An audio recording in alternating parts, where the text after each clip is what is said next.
Welcome to Max Capacity. I'm Bijan Jamshidi, and let's talk about EV news that happened this week. First, we have to talk about the biggest news that happened yesterday, August 31st, and that's Tesla finally unveiling the Model 3 Highland refresh. Now, the most obvious change is the design. Clearly, the rear and the front are completely new, and the front doesn't have any fog lights. Now, I expect the US variants to have fog lights. That might be a requirement, I'm not sure, but the car does kind of look a little off without fog lights. Here's what it would look like if it did have fog lights. Now, for a full list of changes, you're going to want to look at this post by Sawyer Merritt on X. He did a really good job outlining pretty much every change that there is. But the notable ones that I want to talk about are the 8 to 12% range efficiency without changing the batteries or motors, according to CarWow at least. Now, CarWow says 8%, Sawyer saying 12%, but we're going to really find out over time as it's released in the US. 50% of the parts on the car are new. The interior is redesigned with more premium materials, and I gotta say, it kind of looks nice. At first, I was like, what am I looking at? But as I flip between the pictures of the current Model 3 that's being sold in the US versus the refresh is growing on me much more, and I kind of like it way more than the current model. You now get two new color options, Ultra Red and Stealth Gray, which will likely replace the Midnight Silver Metallic and Red multi-coat paint that we have in the United States. There's also a 30% decrease in wind and ambient noise, which is improved by double pane glass being added to the rear passenger windows, as well as the rear window. You also get 25% improvement on impact noise and 20% improvement on road noise. Now you get a long RGB interior LED, which will let you change it to any color your heart desires. You get a more responsive touchscreen, 65 watts of USB-C charging in the center console, which is awesome. Upgraded microphones with one on the driver and passenger side, which is also awesome because people have a hard time hearing me when I'm driving at highway speeds.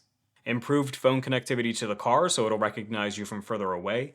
Now, for this one, I'm not really sure if that's really that much of a benefit. I would prefer that it has more reliability because there's been a lot of times where I walk to my car, which is not that old, it's a 2022 Model 3, and sometimes it just doesn't recognize my phone key until I open my phone, go to the Tesla app, and then it finally picks me up. And the thing is that the app doesn't actually close in the background. It's still open, it just isn't picking it up. Now, one thing that we're not totally sure on yet is if the refresh has Steam support. That would be awesome if it did, but based on the videos and other pictures we've seen, it doesn't look like it comes with Steam support. And if it doesn't, that's gonna kinda suck. Because, well, it'd be nice if you're charging at a charging station and could play your Steam library versus the pre-selected games that Tesla decides to push to your car. But maybe they just need another reason to differentiate the Model 3 and Y from the S and an X. So we'll find out more over time, I'm sure. Alright, enough about Highland, let's talk about the Model S and X. Right after the Highland unveiling, Tesla dropped the price of the Model S and X dramatically, dropping the Model S long range from $88,500 down to $75,000, the Model S Plaid from $108,500 down to $90,000. We're talking about the world's quickest sedan for only 90 grand. And the same thing for the Plaid Model X, 90 grand down from 108,500. Again, world's quickest SUV, for only 90 grand, this is crazy. And then the Model S long range also dropped from 98.5 down to 80,000. So big price drops. Now, I'm guessing the reason they did this is not just because the demand is quite low for those vehicles, simply because they were quite expensive, but also because they needed kind of less of a gap between the refresh Highland Model 3 and the Model S and X, since at this point, with the refresh coming for the Model 3, these two cars, or especially with Juniper as well coming,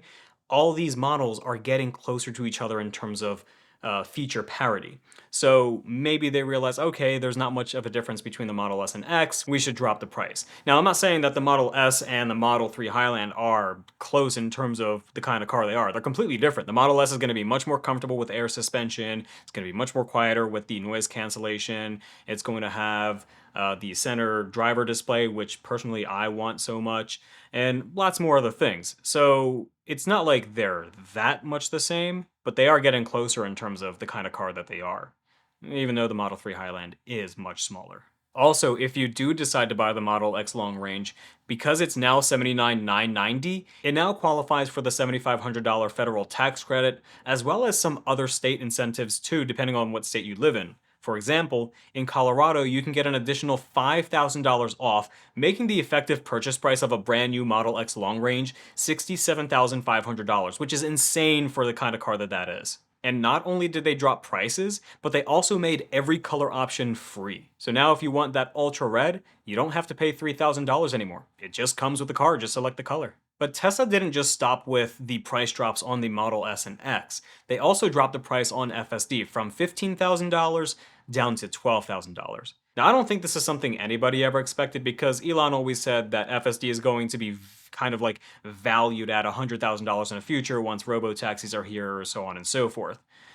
So from them to go to 15,000 down to 12,000, take rate must be really low for them to actually do that. Now, a couple days ago, you might have already heard, but Tesla opened the supercharging network to non-Tesla EVs in Australia, but they've now just done the same thing for Canada as well. So you no longer have to buy a Tesla to make sure that you have a reliable charging network when you're going from one side of the country to another. Sticking with charging, Tesla is currently working on opening another version 4 supercharger. This would be the ninth in the world, and this ninth one is located in Cornwall, United Kingdom. Glad to see that Tesla's starting to do a lot more version 4s, although it seems like Europe's getting the treatment. So it'd be nice if we can get some V4s here in the US. Ford is discontinuing the Escape, Edge, and Transit Connect models in the United States to basically make more capital available for the electric vehicle lineup that they have planned in the future with their second generation EV platform. This is good because I personally don't think the Mach-E and the Lightning by itself is enough to change Ford's directions in basically losing a lot of money, especially as more consumers realize that EVs are not only just better in every way, but also cheaper if you calculate all the things like gas savings, no maintenance, etc. Now, this next story is causing a bit of a divide in the EV community. Rivian CEO, RJ Scaringe, has been granted a pay raise from $750,000 to $1 million. Now, what's causing the divide is the fact that Rivian is still losing money, but the CEO is now getting more money per year. But personally, I don't think this is much of an issue. It's only $250,000 really, and while $250,000 is still $250,000, I mean, I don't think that's really going to be the death of the company. If it is, they probably have other problems rather than just approving an extra 50% pay raise. Now, a while ago, you might remember that Elon announced that T-Mobile and SpaceX are teaming up to support T-Mobile phones to have satellite coverage via Starlink if you're in an area with zero signal.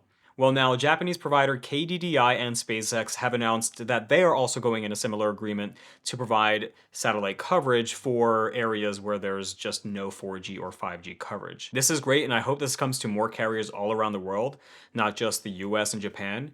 Although I do wish it also came to Verizon, which is my carrier. I'm kind of missing out here because I prefer Verizon over T-Mobile. So I'm not sure what the holdup is, but hurry up, SpaceX. Get with Verizon and AT&T and everyone else. Now, before we talk about the last story for the day, this is my first video for this particular channel, so this might not be as elaborate as some other channels like Electrify, Tesla Daily, and so on. Hopefully I can get there at one point once I get my groove going with this whole kind of format, since I've never done a format like this, just freestyle and just going with the flow. So let's move on to the last story, which is JD Power has ranked Tesla #1 in the US Tech Experience Index study. Now, Tesla was placed unofficially at rank 1. Genesis was actually ranked 1 officially with a score of 656, but that lags far behind Tesla at 773. So if JD Power finally can count Tesla as an official score, Tesla would dominate and set an example for the rest of the industry that they really need to catch up. And that's all I have for you today. If you want to know where I got these stories, follow me on X at _maxcapacity. You can also find it in the link in the description. And yeah, we'll see how this channel goes. I hope you guys enjoyed the video. Let me know what I can and cannot improve. And have a great day every day. Peace.